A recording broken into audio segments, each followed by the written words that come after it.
Nabi. Jadi kalau kamu boyong harus memaklumatkan diri. Saya tidak bakul bako, saya Ali Fathul Wahab. Lah ini khataman Fathul Wahab cerita bako. Wah itu innalillahi wa inna ilaihi rajiun.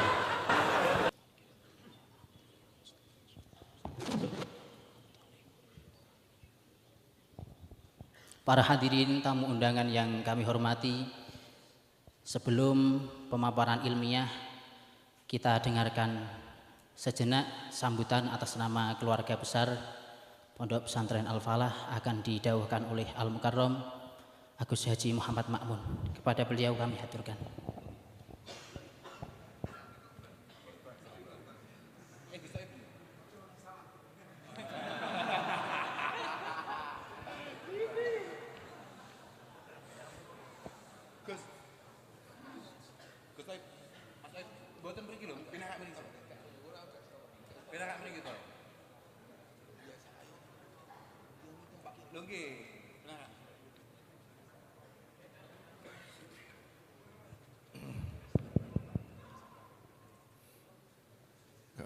Assalamualaikum warahmatullahi wabarakatuh. Alhamdulillah wassalatu wassalamu ala rasulillah Sayyidina Maulana Muhammad ibni Abdillah wa ala alihi wa sahbihi wa man ittaba'a sunnatahu wa wala amma ba'du fala hawla wa la quwwata illa billah. Para masyayikh ingkang kita dereki dawuh-dawuhipun beliau Rama Kiai Haji Zainuddin Jazuli, beliau Rama Kiai Haji Nurul Huda Jazuli, beliau Rama Kiai Haji Fuad Mun'im Jazuli, Al-Mukarramah Ibu Hajjah Lailatul Badriyah Jazuli, para ulama khususipun beliau Kiai Haji Bahuddin Nur Salim, segenap konco-konco santri terutama khotimin Fathil Wahab pada tahun ini. Alhamdulillah malam ini sehari sebelum kita mengadakan tasyakuran khataman selalu mengadakan acara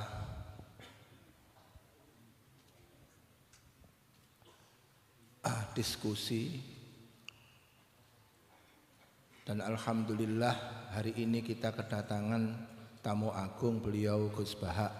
Moga-moga ini bisa membawa barokah bagi kita semua, terutama bagi panjenengan semua santri khotimin Fathil Wahab bisa benar-benar punya manhaj yang searah dengan beliau, di mana benar-benar ilmiah, benar-benar faham dengan apa yang selama ini kita mumarosah, dan benar-benar punya manhaj yang ala pesantren Indonesia. Ini yang paling penting, tujuan utama kita mendatangkan beliau adalah itu, supaya panjenengan benar-benar punya rasa naluri, punya sense, punya manhaj yang seperti kiai-kiai kita dahulu. Mugi-mugi hasil, Allahumma amin. Mewakili pengurus pertama ngaturaken sugeng rawuh matur suwun panjenengan kersa rawuh. Mugi-mugi rawuh panjenengan iki benar-benar membawa semangat untuk lebih di dalam taklim wa ta'allum bagi konco-konco santri. Pangapunten mbok menawi kathah kekirangan.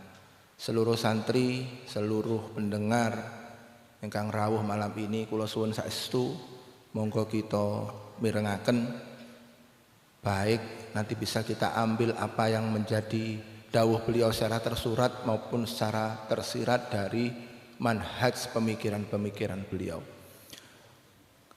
Kurang lebihnya mohon maaf. Hadanallahu ila siratil mustaqim. Wassalamualaikum warahmatullahi wabarakatuh.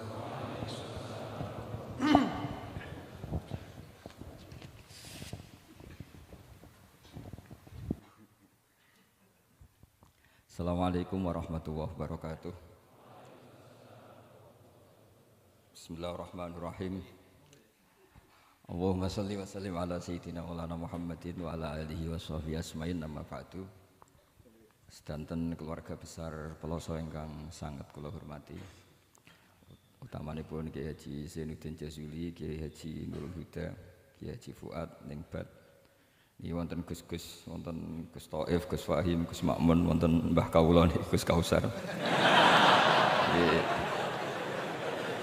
Ini yang saya agak kecewa itu moderatornya itu berusaha guyon karena takut tak suruh baca Fathul Wahhab. Jadi guyon itu ada dua, guyon yang memang sudah selesai seriusnya. Saya pernah diceritain Mbah Mun, kata Mbah Mun, Kiai maca kitab guyon dikritik. Maca kitab kok guyon, terus kata Mbah Mun membela diri. Mergo macane wis iso, mulane iso guyon. Nak ra iso wis runtusen sik. Anda baca kitab ndak bisa, itu bisa guyon apa ndak? Ndak bisa, roh kitab wis meriang. Jadi orang guyon itu bukti alim. Tapi ada juga guyon yang menghindari ngomong serius kayak moderator itu. Jadi ini masalah ya. Terus kecewa saya kedua, saya itu ngira Santri Proso itu katanya terkenal khusyuk-khusyuk, adabnya bagus. Ternyata ada percontohan yang enggak bagus. Di depan para gus-gusnya guyon.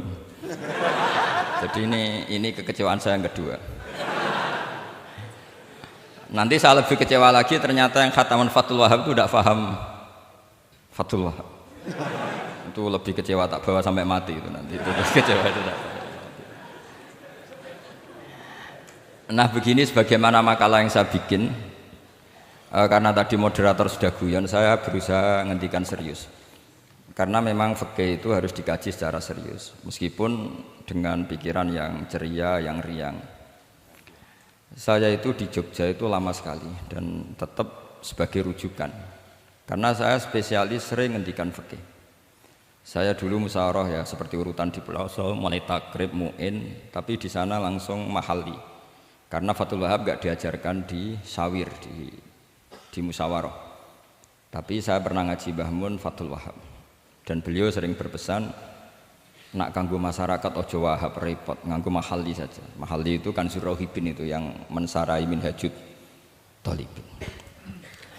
Ini bukti bahwa saya ini alim betul, bukan guyon yang dari tidak alim itu. Jadi ini bedanya saya dengan moderator. Nanti kalau nggak percaya diuji di sini di depan.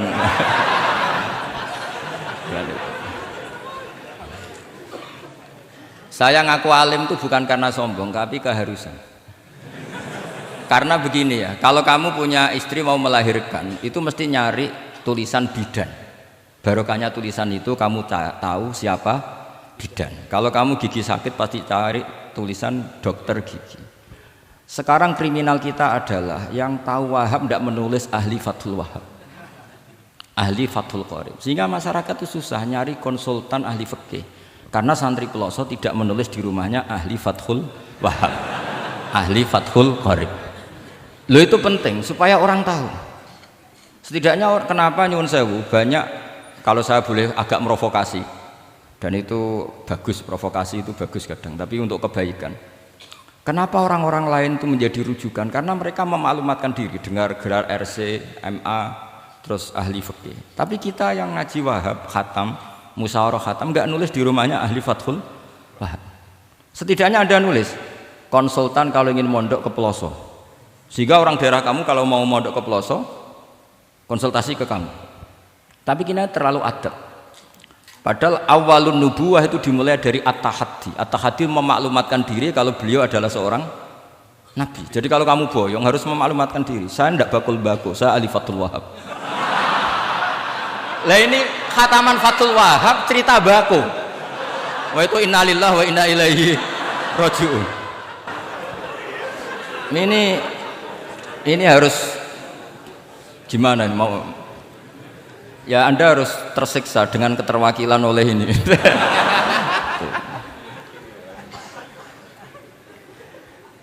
Saya ini baca kitab banyak sekali, termasuk kitab Ithaf. Ketika beliau mensarai Ihya, itu cerita kitab yang saya baca fil fikhi itu dihitung mulai mazhab Syafi'i sampai Hanafi semuanya. Saya baca kitab tasawuf ini, jadi memaklumatkan diri. Awal dari nubuah itu memaklumatkan diri. Sehingga orang gampang nyari. Kalau orang bisa nyari bidan, nyari dokter gigi karena tulisan. Kenapa orang kesulitan nyari ahli Fathul Qorib? Kalau kamu ahli konflik tulis saja, konsultan spesial cerai karena pengalaman pernah cerai, tulis saja. Kalau ahli jomblo tulis saja, ahli perjodohan. Supaya orang tahu keahlian kamu di mana. Saya di Jogja memaklumatkan diri, saya bisa baca Wahab, saya bisa baca Bukhari, saya bisa. Bukan dalam konteks sombong, karena kebutuhan umat yang ingin tatap bu'u asari Rasulullah, mencari-cari asari Rasulullah itu terpenuhi. Itu dengan ngaji orang yang ahli. Tunjukkan kalau baca kamu benar dan sebagai solusi umat. Umat ini punya problem banyak. Dan kamu mengajar dengan manhaj yang jadi solusi, yang jadi solutif, yang bisa jadi jalan keluar. Tapi kita enggak, santri itu banyak keluar dari pondok, tapi karena miskin, sudah dari mbahnya bapaknya memang sudah miskin ya. Terus atas nama humul, atas nama ikhlas, terus sering menyembunyikan diri. Menyembunyikan diri, pura-pura ada alim, memang sebetulnya ada alim juga kadang itu. Akhirnya terus orang sampai enggak tahu kalau itu alumni pondok. Tapi ketika ada orang konsultasi sama pihak lain, mereka tersinggung karena kok gak ke dia? Mau ke dia gimana? Udah ada tulisannya, udah ada potongannya. Malah tadi cerita mbakku segala itu kan apa ya? Nah, saya ingin kembali lagi. Saya punya teks hadis yang riwayatnya seperti ini. Meskipun hadis itu misalnya dhaif, banyak aditnya, banyak penguatnya. Idza zuharatil bid'ah wal fitan. Sebagian ada tambahan wasubba ashabi. Fal yudhiril alim ilmahu. Orang alim harus menampakkan kealimannya. Wa illa fa'alaihi la'natullahi wal malaikati wan nasi ajmain. Justru kalau tidak memperlihatkan kealimannya dia kena laknat. Artinya yang sopan-sopan tidak memperlihatkan kefathul wahabannya, maka malah melihatkan kembakuannya. Itu jatahnya fa'alaihi la'natullahi wal malaikati wan nasi ajmain. Ya setuju ya? Itu pasti kena laknat. Coba betapa tersiksanya Syekh Zakaria Al-An tadi itu mulai ngomong tuh nggak pernah menyebut Syekh Zakaria Al-Ansori. Kayak apa tersiksa? Kitabku dikaji nyebut jenengku era gelem. Padahal Syekh Zakaria Al-Ansori syarat menjadi orang alim seperti dari sekian tarjamah, istilahnya dalam bahasa Arab terbaru itu tarjamah itu Syekhul Islam Syekh Zakaria Al-Ansori. Itu saya pilih yang dari kitab Manhajus Sawi karanya Habib Zain bin Smith. Itu dari sekian manaqib yang saya baca di Sulaiman Al-Jamal di mana-mana paling menarik itu syaratnya jadi orang alim itu dua, punya guru alim, punya murid alim. Karena Anda akan tersiksa, sangat-sangat tersiksa. Ngaji sama gurunya takut disuruh baca, gurunya alim, mau ngorek ya meriang muridnya alim. Itu yang dialami Syekh Zakaria Al-Ansori. Sehingga beliau ngendikan duqiqtu baina hajaroini. Saya ini ditempa dua batu, cara Jawa digebek dua batu. Mau ngaji ya takut karena gurunya alim alamah yaitu pengarang Fathul Bari Ibnu Hajar Al-Asqalani. Mau mulang ya meriang mergo di murid alim alamah jenis Ibnu Hajar Al-Haytami. Dadi aku sampai ngaji ya persiapan, sampai mulang ya persiapan. Kayak apa susahnya jadi Syekh Zakaria Al-Ansori, mau ngaji setoran ya persiapan, mau ngajar persiapan. Makanya kata Mbah Mun, syarat utama ulama itu harus punya murid alim. Saya pernah didhawuhi Mbah Mun, aku mengko gak di anak Gus Najib itu Gus Najib. Saya juga izin dadi kiai. Karena syaratnya dadi kiai itu udah anak alim di murid alim. Izin enggak dadi kiai ra sukses juga tak perlu. Makanya saya ketika kecelok alim itu senangnya bukan main beliau. Karena terpenuhi status tadi. Nah ini kalau khataman Fathul Wahab terus bakas bako ini. Ini roh Kiai Jazuli tersiksa ini gimana?